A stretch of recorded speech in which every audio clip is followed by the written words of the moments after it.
as nossas saudações a todos os presentes, nossas saudações a todos que nos acompanham pela tvc.com. Vamos dar continuidade ao nosso módulo a respeito da consciência. Hoje falando um pouco a respeito dos níveis de consciência. Quando a psicologia se iniciou como doutrina, ela se vinculava muito a uma observação cerebral, uma observação limitada da consciência do ser. Ou seja, somente aqueles estados conhecidos de normalidade da consciência eram observados. Mas se verificarmos a história da humanidade, desde a tradição hindu, já se percebe que algumas pessoas conseguem avançar na percepção consciente do mundo. Ou seja, a sua consciência não estaria somente vinculada às tarefas do dia a dia, às tarefas fisiológicas, ao instinto.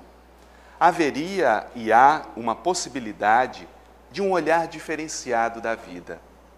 E isso começou a chamar a atenção da chamada linha da psicologia transpessoal.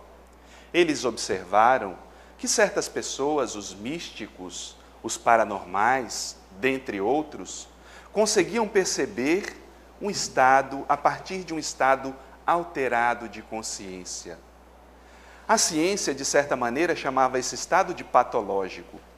Mas se a partir daquilo que era considerado patologia, eles conseguiam observar algo grandioso na alma humana e funcionavam para a vida cotidiana, existia algo interrogativo. Não era simplesmente uma patologia, mas uma possibilidade de verificarmos a vida de uma maneira mais ampla. Será que nós temos essa possibilidade de olhar a vida a partir de um olhar mais profundo, mais amplo? Porque se a consciência permanecesse estagnada enquanto estrutura, haveria possibilidade de crescimento para nós? Será que os grandes mestres da humanidade pregariam em vão se não houvesse a possibilidade de avanço dentro da nossa própria estrutura da consciência? E os psicólogos, estudiosos, cientistas começaram a investigar esse fenômeno da consciência. Dentre os vários estudos, os estudos de Stanislav Grof chamaram a atenção através da utilização do LSD. Ele ministrava doses acompanhadas dessa droga e verificava o efeito nos seus pacientes. Percebia que o resultado era o seguinte: muitos dos seus pacientes tinham visões, percepções, tais quais os grandes místicos da humanidade. Então ele percebeu que a consciência tinha, sim, uma possibilidade de ser ampliada. É lógico que a droga não é o caminho para estabelecer um crescimento da consciência. Ele fazia isso de maneira muito criteriosa.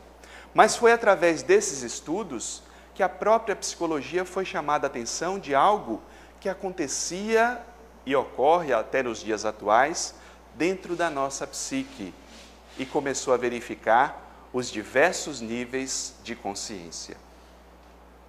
Segundo a tradição filosófica hindu, a totalidade da vida psíquica pode ser entendida como uma estrutura dinâmica formada de vários níveis, os quais se manifestam partindo de um único centro de irradiação, o self.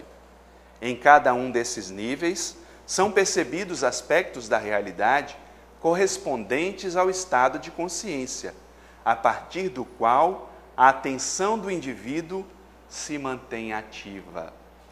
Então verificamos que o que a psicologia transpessoal começou a trazer e que as outras correntes da psicologia e da neurociências começaram a aprofundar o estudo não é algo novo. Desde as tradições milenares da Índia já se percebia: o ser humano estagia na Terra em variados níveis de percepção da sua própria existência, em variáveis níveis de percepção da própria vida como um todo. Então é a partir do nosso olhar, a partir da nossa atenção, é que nós vinculamos, de certa forma, a energia que canalizamos e direcionamos para a vida. E é interessante notar esse processo porque o próprio Jesus já dizia isso. Aonde está o teu coração, aí também está a tua vida, a tua energia, o teu pensamento. Ou seja, para aquilo que nós canalizamos o nosso pensamento, a nossa razão, direcionamos energia, a atenção da consciência também vai voltada para aquele aspecto da vida. E a pergunta fica para todos nós: quais são os aspectos da vida que te chamam a atenção? Para onde a tua vida é direcionada no dia a dia? Porque para onde nós direcionamos energia de vida, assim também se determina a nossa consciência. Assim também se determina o grau de consciência que nós temos da própria vida de uma maneira mais ampla. E um primeiro desses níveis estabelece Joana de Ângeles na obra O Ser Consciente. No primeiro nível, quando se transita no sono, sem sonhos, apenas os fenômenos orgânicos automáticos se exteriorizam, assim mesmo, sem o conhecimento da consciência, tais respiração, digestão, reprodução, circulação sanguínea. Então, todos esses eventos automáticos que ocorrem no ser fisiológico que nós somos, reproduzem, de certa forma, esse primeiro nível de consciência observado. Interessante notar que existem vários graus de consciência estabelecidos pela psicologia. De acordo com a corrente psicológica, ela vai estabelecer classificações variadas. Joana de Ângeles se utiliza nessa obra da análise feita pelo bioquímico de Hoppe, a partir dos estudos de Ouspensky e Gurdjieff. Essa é uma das escalas estabelecidas pela linha transpessoal da psicologia, que vai dizer que no primeiro nível nós estamos na Terra vinculados ao sono sem sonhos. Será que isso nos diz respeito ou é somente algo teórico? Será que existem pessoas na vida que levam uma existência inteira sem uma maior reflexão a respeito do significado existencial? Será que existem pessoas ainda fisiológicas cuja a vida somente se limita a comer, dormir, se reproduzir e se vincular aos prazeres existenciais? Quantas vezes nós mesmos não levamos uma vida fisiológica em busca do alimento, em busca das sensações que o corpo pode oferecer ou em busca do repouso, do descanso? Reparemos que até mesmo as teorias religiosas disseram que depois da vida nós teríamos o descanso eterno, quando a vida é um imenso trabalho, quando o próprio Cristo disse: meu Pai trabalha até hoje e eu também. Então nossa vida é sempre um esforço enorme para despertar do estado de sono. Obviamente, esse primeiro estágio inicial dessa consciência apenas fisiológica, ou seja, não há uma participação da consciência, entendendo essa consciência de uma maneira mais profunda, esse estado é o estado inicial das nossas encarnações. Vivemos de maneira quase automática. São os homens recém-saídos daquela escala, daquela tabela de construção das nossas próprias atividades cerebrais, o cérebro reptiliano, mamífero, o neocórtex. Quando se estabelece essa possibilidade da consciência, o caminhar da humanidade vai no sentido muito automático. Vivemos quase que automaticamente. Mas como esses instintos trazem uma herança muito forte, muitas vezes ficamos prisioneiros desse estado de sono. E somos um peso para a sociedade, porque todos têm que nos servir, todos têm que, de certa forma, propiciar essa satisfação dos sentidos. Somos muito egóicos ainda, vinculados à estrutura do ego, não conseguimos perceber a realidade do outro, a necessidade de uma vida mais ampla. É por isso que, embora o intelecto esteja em ação, não existem paradigmas para o comportamento que estejam arquivados no imo, ou seja, no íntimo, sendo essas as primeiras experiências que se consolidarão à medida que sejam vitalizadas, podendo ressumar em forma de conhecimento que se aprimora quanto mais sejam vivenciadas. Olha o que Joana estabelece, que não há ainda uma participação intelectual mais profunda, porque nesse estágio inicial do sono sem sonhos, não temos arquivados em nosso inconsciente experiências que nos proporcionem maior grau de evolução. Mas a própria vida nos traz desafios, nos traz ocorrências que fazem com que ampliemos o olhar da consciência. Começamos a perceber que os nossos atos têm consequências sobre os outros. Começamos a sentir dor, começamos a ver que as nossas ações provocam reações.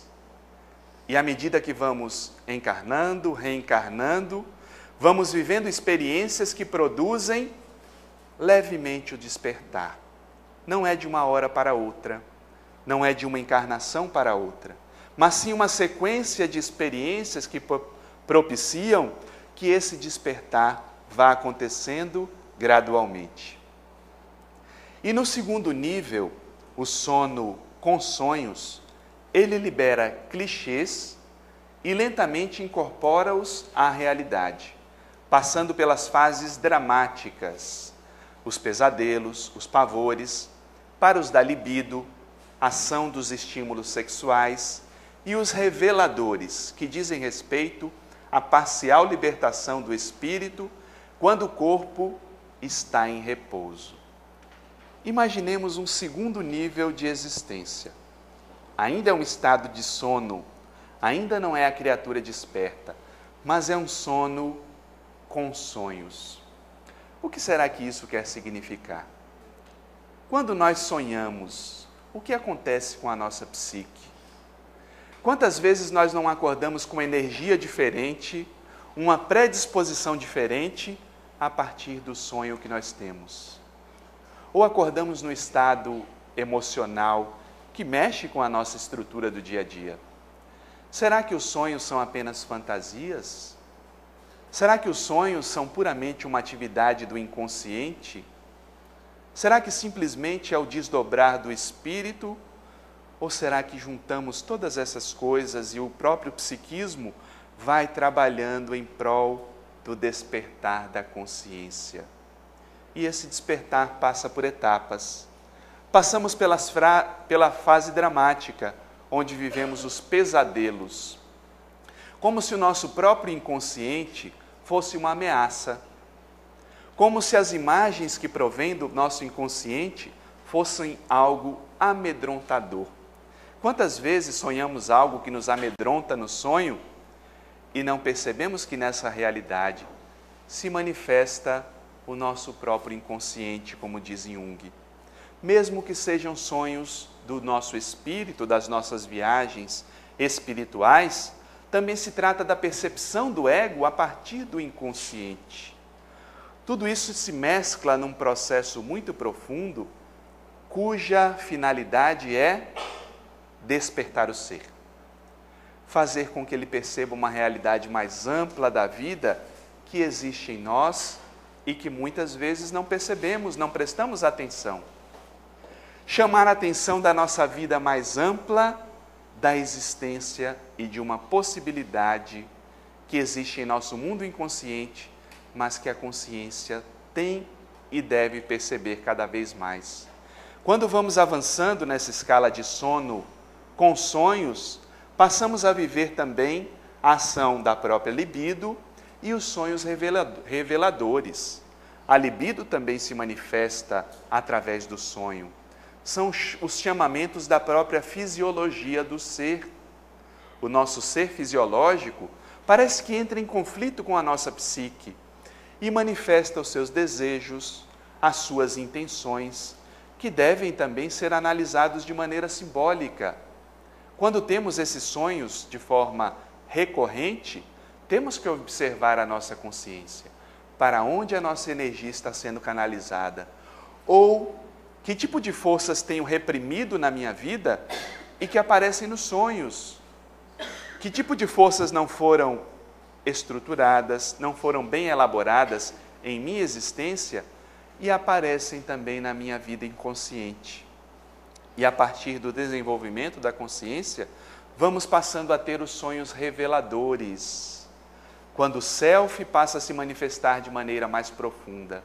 Quando estruturamos o ego, e ele é capaz de fazer uma ponte saudável com o self, os sonhos reveladores vêm em maior frequência, porque não brigamos mais com o nosso inconsciente. Não brigamos mais com os nossos desejos, com os nossos instintos, porque tudo são possibilidades naturais da existência. Todas as forças da vida estão a serviço do ser. Se alguma força se encontra em conflito, é porque eu não soube canalizá-la bem. E os sonhos vêm para revelar isso. À medida que vamos lidando com todo esse material que a vida nos propicia, podemos cada vez mais libertar o espírito, libertar a própria consciência, que vai avançando na escala evolutiva. E no instante em que a consciência de si se instala, o sentimento acompanha a capacidade de compreensão dos acontecimentos, dando lugar ao surgimento da culpa, no momento após a prática do erro, em forma de remorso e de arrependimento, com o consequente resultado da busca em favor da reparação. E aí surgem mecanismos da própria psique para chamar a nossa atenção do erro cometido. Quem aqui gosta de sentir culpa? Só se a pessoa for enferma no próprio psiquismo. Normalmente não se gosta de sentir culpa. Mas como a lei da consciência está esculpida em nós mesmos, ou como diz o Livro dos Espíritos, a lei de Deus está em nossa consciência.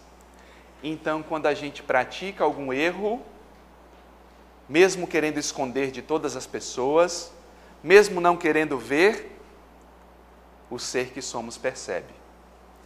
Quando caminhamos de maneira equivocada na vida, quando direcionamos os nossos esforços de forma diferente da própria moral, da ética superior, a nossa consciência nos acusa na forma de culpa. Olha que papel importante tem a culpa no nosso psiquismo, quando bem direcionada. A culpa não serve apenas para que fiquemos a nos punir, que fiquemos no estado de autocompaixão, de autopunição, de autorretraimento. A proposta de Joana de Ângeles é que transformemos a culpa em responsabilidade. Toda vez que a culpa vier à nossa consciência, saibamos, é uma forma de nos despertar do sono que nos encontramos. É uma forma de manifestar a nossa atitude de uma maneira diferente. É uma forma diferente de ver a vida. Se a culpa não ocorresse, quantos desmandos aconteceriam? Quanto autoritarismo não colocaríamos nas nossas relações? Quantas barbaridades não seriam cometidas? Porque ficaríamos prisioneiros da nossa própria sombra. Mas como o self atua, o sentimento se instalando em nossa psique, chama a atenção dos próprios erros a partir da culpa. Então, quando sentirmos culpa, a partir de agora, perguntemos a nós mesmos, o que essa culpa quer dizer? Que tipo de crença interior eu contrariei para que a culpa se estabelecesse em minha consciência? E assim, refletindo, nós podemos crescer, podemos elaborar de maneira diferente as nossas próprias questões. E a partir do sono com sonhos, esse segundo estágio da consciência, a vontade desempenha um papel relevante, impulsionando o ser a novas realizações e conquistas completadoras que enriquecem o arsenal psicológico, amadurecendo o essencial à vida e selecionando do amontoado egóico do supérfluo. Além da possibilidade de olharmos as nossas ações a partir da culpa, a vontade exerce papel preponderante nas nossas realizações e na nossa transformação. É comum ouvir no consultório terapêutico, às vezes as pessoas dizendo que já tentaram tudo para se transformar, para se modificar, mas não conseguem. Não sei se vocês já ouviram isso também. Eu já tentei de tudo, Cláudio, mas na minha vida não funciona. E eu fico me perguntando, será que essa pessoa colocou toda a vontade na transformação? Será que ela percebe que às vezes para modificar um hábito arraigado é preciso também uma energia muito intensa? E certa feita, uma paciente, ela me ligou para desmarcar uma sessão. Perguntei se tinha acontecido algo com ela, ela disse, não, é porque o meu cachorro está doente. E aí eu preciso ficar cuidando dele, porque ele necessita de medicamento durante a noite e eu não tenho dormido muito bem. Eu disse a ela, sim, depois que isso acabar, você volta a ligar para marcarmos a sessão. E aí passaram-se 2 semanas e ela me ligou para marcar uma nova sessão. Chegou na sessão, eu perguntei se o cachorro estava bem, ela disse que sim, o cachorro já estava curado, mas naquele mesmo instante ela desabou, começou a chorar, dizendo que a vida dela não tinha sentido, dizendo que fazia tudo para se transformar, mas que simplesmente as coisas não aconteciam na vida dela como ela gostaria que acontecesse. E ela falou, eu já pensei até em tirar a própria vida. Aí eu lembrei para ela do telefonema que ela tinha me dado. Falei, olha, você me ligou 2 semanas atrás para dizer que seu cachorro estava enfermo. Passou a noite com seu cachorro cuidando dele, deu os medicamentos necessários. Isso é muito nobre, porque nós temos animais, temos que cuidá-los. Mas se você faz isso com seu animal, coloca toda a energia, todos os recursos que você tem, por que você não tem coragem de fazer isso com você também? Por que não tem coragem de fazer isso com a sua vida, que precisa agora dos seus recursos, das ferramentas que você já tem, porque ela também é espírita, da crença que você diz abraçar? Por que agora você quer desistir de tudo e dizer que as pessoas são responsáveis pela sua transformação, quando o que falta, na verdade, é a sua vontade de querer mudar? Eu não sei por que ela nunca mais marcou uma sessão. Eu não sei se a verdade foi muito dura, ou se ela não quis abraçar esse processo terapêutico que precisa da vontade para ser transformado. Não podemos transformar as religiões em bengalas, aguardando uma postura salvacionista que vem de fora, sem a participação da nossa vontade. Consciência se transforma e se estabelece a partir do momento que eu quero me transformar. Que eu aceito que eu tenho sim as minhas limitações, que eu aceito também que eu tenho possibilidades de mudar, porque se eu não olho para a minha vida também com esse mar de possibilidades de transformação, eu permaneço preso ao sono toda uma existência. E a partir do exercício da vontade, o desenvolvimento da consciência atinge o 3º nível, o de sono acordado, no qual a determinação pessoal, aliada à vontade, conduz o ser aos ideais de enobrecimento, à descoberta da finalidade da sua existência, às aspirações do que lhe é essencial. Olhem a palavra, essencial, ao autoencontro, à realização total. À medida que eu percebo que a vontade tem um papel preponderante na minha transformação, à medida que eu alio isso à determinação pessoal de mudar, eu passo a conduzir a minha vida de maneira diferente. Eu não mais culpo os outros pelo estado que me encontro. Eu retiro essa projeção dos outros, recolho para mim. Não coloco ninguém mais como responsável pela minha felicidade, pela minha paz, porque sei que isso é uma conquista íntima. E sabendo da realidade do espírito, porque esse ser que vive esse terceiro estágio de consciência, o sono acordado, embora ele se mantenha ainda em determinada faixa de conflitos, ele já está ciente de que a vida tem uma finalidade. Muitas vezes nessa etapa acontecem as transformações profundas, o senso de religiosidade nos abraça e nós passamos a ver a vida sob uma nova dimensão.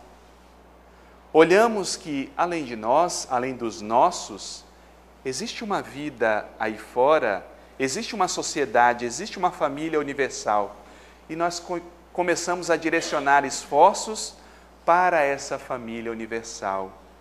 É nesse estágio que começam as grandes obras, não somente de caridade no sentido material, mas no sentido de dignificar o ser humano.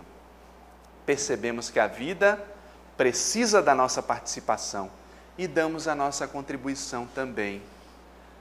Não queremos somente ser aqueles que são servidos, mas aqueles que servem também, se colocam a serviço da vida.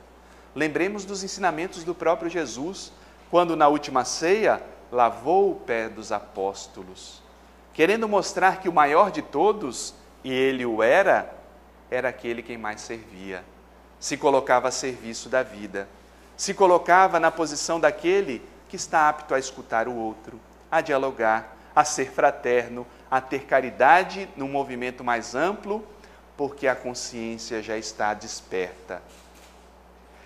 É por isso que despertar significa identificar novos recursos ao alcance, descobrir valores expressivos que estão desperdiçados, propor-se significados novos para a vida e antes não percebidos.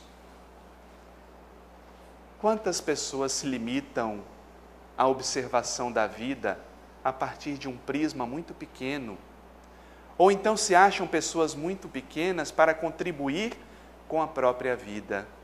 Isso nós vemos, infelizmente, nos movimentos religiosos também.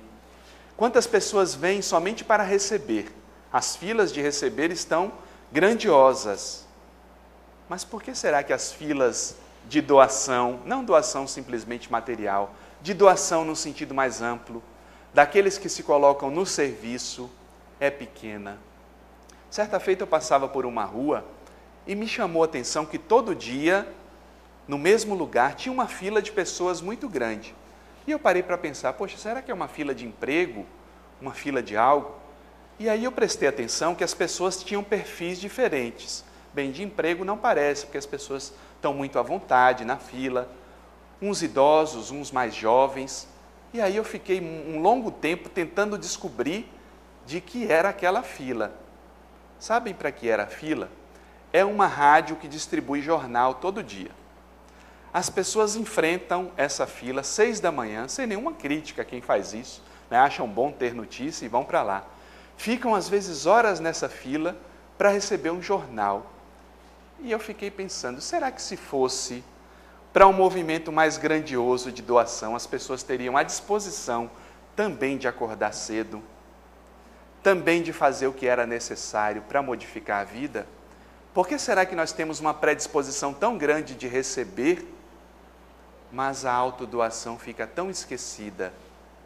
É porque às vezes nós não despertamos, não identificamos em nosso mundo íntimo possibilidades de servir a vida a partir de uma maneira mais profunda, e não acreditando às vezes nos nossos próprios valores, não mergulhamos a fundo na nossa consciência, perdemos inúmeras oportunidades do crescimento interior. Perdemos inúmeras oportunidades de fazer a única e mais importante revolução que nos cabe, que é a revolução dos nossos valores.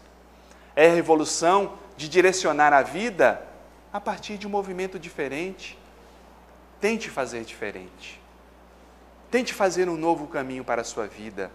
Inclua atividades nobres, desafie o seu psiquismo. E isso a própria psicologia estuda hoje em dia, que o treino do próprio cérebro, ele precisa de inúmeros desafios. Se desafie, coloque-se num patamar sempre adiante para impulsionar essa consciência ao despertar, a percepção de novos valores, de novas possibilidades que permanecerão adormecidas na sombra enquanto nós não acreditemos no nosso próprio potencial divino.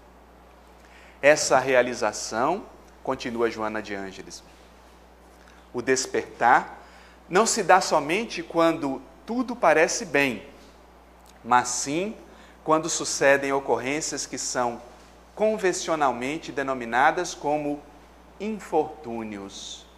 Diante de tais fatos, ao invés de haver revolta ou desespero, na serenidade do estar desperto, interroga-se: o que me está desejando dizer este fenômeno perturbador? Como é que você se comporta perante os desafios da vida? Como é que você é tomado perante as contrariedades, as frustrações, as dificuldades do dia a dia, os embates naturais da existência, que são necessários para que o ego esteja permanentemente percebendo que ele não é o dono da situação. O ego busca segurança, comodidade, busca uma condição de ser servido. A vida propõe o quê? Desafios, novos limites, estabelece novas possibilidades, e desse choque entre a vida e o ego que deseja esse papel estagnado, pode acontecer o crescimento a depender da nossa atitude. Qual é a sua atitude perante as dificuldades? É se colocar na posição de autopiedade, da vítima, do coitado, ou se colocar na posição do responsável, daquele que pode promover o crescimento, a transformação? E Joana dá uma dica terapêutica profunda para isso. Toda vez que aconteça um fenômeno perturbador, nos questionemos: o que me está desejando dizer este fenômeno perturbador? Se a vida tem sentido, se existe uma justiça divina, se existe uma lei de causa e efeito, o que ocorre comigo, ou fui eu mesmo que causei, a partir das minhas atitudes, ou é um impulso da própria vida para o meu despertar? Mas tem alguma lição embutida. Existe um significado, e eu posso buscá-lo à medida que me questiono. Porque, como diz o próprio Sócrates, uma vida sem exames não merece ser vivida. É necessário indagar-se a respeito da vida, necessário indagar-se a respeito dos fenômenos que ocorrem à nossa volta, mas se estamos com os olhos fechados, com sentidos em estado de adormecimento, não percebemos a realidade da vida nos chamando, nos impulsionando para algo mais. E mediante a conquista da autoconfiança, a vontade passa a ser comandada pela mente saudável, que discerne entre o que deve e pode fazer, quais são os objetivos da sua existência na Terra e como amadurecer emocional e psicologicamente, para enfrentar as vicissitudes, as dificuldades, os problemas que fazem parte de todo o desenrolar do crescimento interior. Conquistando a autoconfiança, conquistando a vontade, elaboramos uma mente saudável para lidar com todos os fenômenos existenciais. A vida passa a não ser mais um mar de lágrimas. A vida passa a ser não somente as dificuldades do dia a dia, que todos nós enfrentamos, em maior ou menor grau. Porque, na verdade, a dificuldade existe na intensidade que nós lhe damos importância. Duas pessoas podem viver um problema muito parecido, mas porque têm percepções diferentes, têm estrutura de lidar com a vida diferente, têm graus de consciência diferente, irão perceber o problema de acordo com a ótica de cada um. Se eu não consigo verificar a ótica do meu problema a partir de uma postura equilibrada, a gente pode tentar um exercício. Modifique as lentes da sua observação. Não precisa tirar o óculos não para modificar a lente. Não precisa aumentar o grau externo. aumente o grau da consciência. Faça uma observação a partir do olhar do Espírito, porque quando nós olhamos com o olhar do Espírito, as coisas passam a ter uma dimensão diferente. Nos percebendo como espíritos que precisamos de certos testes para passar na escola da vida, levamos a vida de uma maneira mais serena, não isenta de dor, é lógico, porque a dor faz parte da caminhada na Terra, mas evitamos muitas dores desnecessárias. Evitamos muito sofrimento desnecessário e que às vezes buscamos pelas nossas atitudes inadvertidas. Olhando a partir da mente saudável, da vontade bem direcionada, bem canalizada, estabelecendo uma autoconfiança de que nós somos portadores dessa luz divina, amadurecemos psicologicamente e vamos enfrentando os problemas a partir de novas lentes. Troque as lentes de observar a vida. Não olhe a vida apenas com as lentes que a família te deu, porque elas podem ser muito pequenas. Não olhe a vida apenas com a lente que a sociedade nos dá a partir da mídia, dos telejornais. Esse olhar pode ser muito limitado. Não olhe a vida a partir somente do que você aprendeu na escola, com seus amigos. Tente olhar a vida, tente colocar sua lente a partir do divino que você é, que eu sou, que todos nós somos. Esse foco do divino vai ampliando cada vez mais a possibilidade da nossa consciência e, a partir daí, ascende ao quarto estado, que é a descoberta da transcendência do eu, a identificação consigo mesmo, com a consequente liberação do eu profundo, realizando a harmonia íntima com os ideais superiores, seu real objetivo psicológico existencial. É o ser desperto, a consciência de si mesmo, que vai avançando a partir do momento que nós percebemos que somos muito mais que um corpo. Somos muito mais que as sensações que esse corpo nos traz. Somos mais do que esse corre-corre no dia a dia, de amontoar recursos, de deixar uma vida boa para os filhos, de dar uma boa escola, de construir uma casa abastada. Somos muito mais que isso. Somos muito mais do que o ego pode perceber, somente que como a nossa consciência se encontra embotada, parece que uma nuvem cobre toda a nossa essência e não percebemos a partir de um olhar mais profundo. Não estabelecemos uma relação saudável com a vida, vamos deixando certas lacunas no nosso próprio despertar. É preciso aprofundar esse olhar para transcender do eu. Esse estágio é o estágio em que Paulo, o apóstolo, percebe: já não sou mais eu quem vivo, mas é o Cristo que vive em mim. O Cristo, como símbolo do self, se estabelecia naquele homem. E se pararmos para prestar atenção, quem era Paulo antes desse encontro e dessa revolução da consciência? Era Saulo, o assassino, perseguidor de cristãos? Ia atrás de Ananias para matá-lo.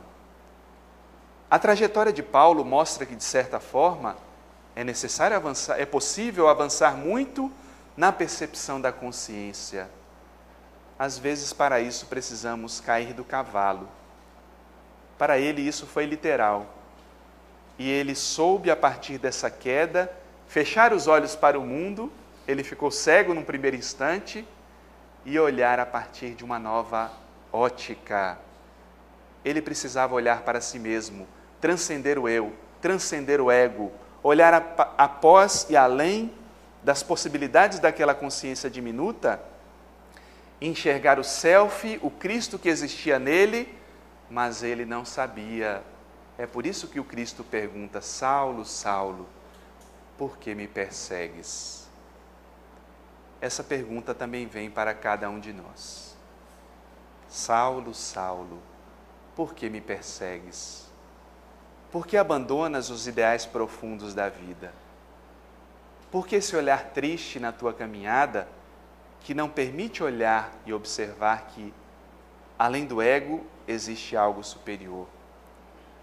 Por que andamos com os ombros baixos, a cabeça cabisbaixa, e não percebemos a vida com um olhar mais profundo e não colocamos a nossa alegria a serviço da própria vida? Por que será que quando vêm os problemas, as dificuldades, nós a elas nos entregamos e esquecemos essas imensas possibilidades do despertar? Pois quando finalmente fizermos o nosso caminho, conseguiremos atingir o que a psicologia chama do 5º estágio da consciência, que é a consciência cósmica.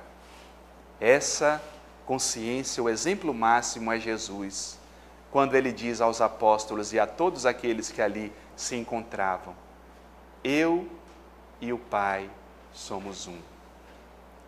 Quando vamos ampliando o nosso olhar da consciência, as nossas possibilidades, quando vamos deixando que o self se manifeste em nossa vida e esse Cristo interno passa a direcionar as nossas ações, vamos descobrindo, vamos abrindo possibilidade a que esse divino se manifeste e que a consciência cósmica superior da vida finalmente se estabeleça em todos nós. Fica aqui as nossas saudações a todos, desejando votos de muita paz e até o nosso próximo encontro.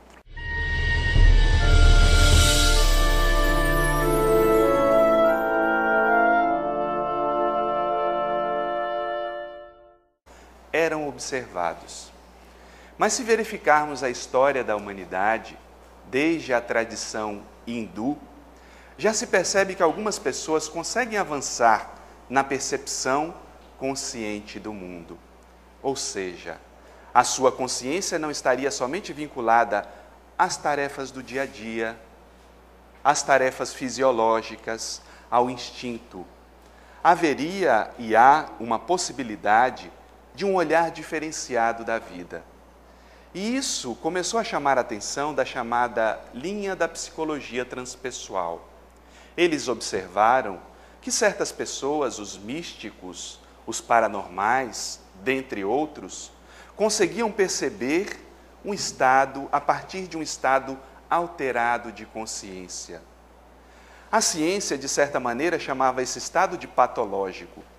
Mas se a partir daquilo que era considerado patologia, eles conseguiam observar algo grandioso na alma humana e funcionavam para a vida cotidiana, existia algo interrogativo.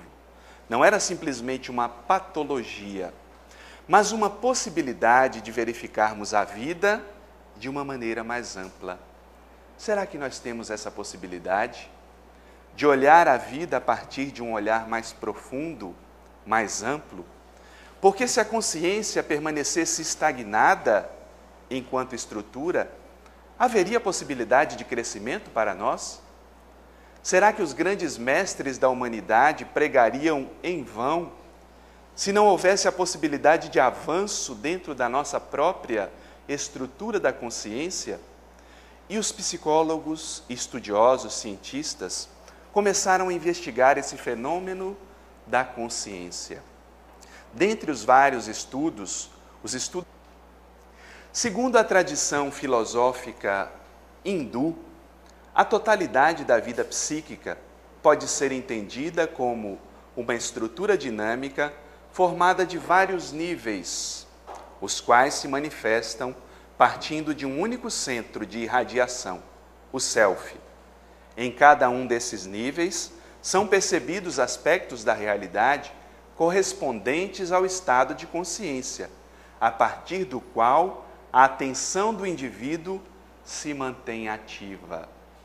Então verificamos que o que a psicologia transpessoal começou a trazer e que as outras correntes da psicologia e da neurociências começaram a aprofundar o estudo não é algo novo. Desde as tradições milenares da Índia já se percebia o ser humano estagia na Terra em variados de Stanislav Grof chamaram a atenção através da utilização do LSD. ele ministrava doses acompanhadas dessa droga e verificava o efeito nos seus pacientes. Percebia que o resultado era o seguinte: muitos dos seus pacientes tinham visões, percepções, tais quais os grandes místicos da humanidade. Então ele percebeu que a consciência tinha, sim, uma possibilidade de ser ampliada. É lógico que a droga não é o caminho para estabelecer um crescimento da consciência. Ele fazia isso de maneira muito criteriosa. Mas foi através desses estudos que a própria psicologia foi chamada a atenção de algo que acontecia e ocorre até nos dias atuais dentro da nossa psique e começou a verificar os diversos níveis de consciência.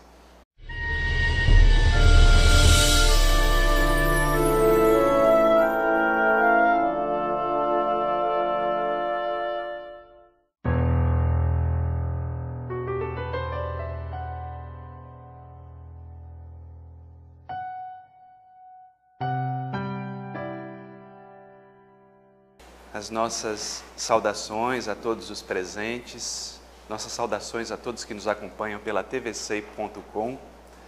Vamos dar continuidade ao nosso módulo a respeito da consciência. Hoje falando um pouco a respeito dos níveis de consciência. Quando a psicologia se iniciou como doutrina, ela se vinculava muito a uma observação cerebral, uma observação limitada da consciência do ser. Ou seja, somente aqueles estados conhecidos de normalidade da consciência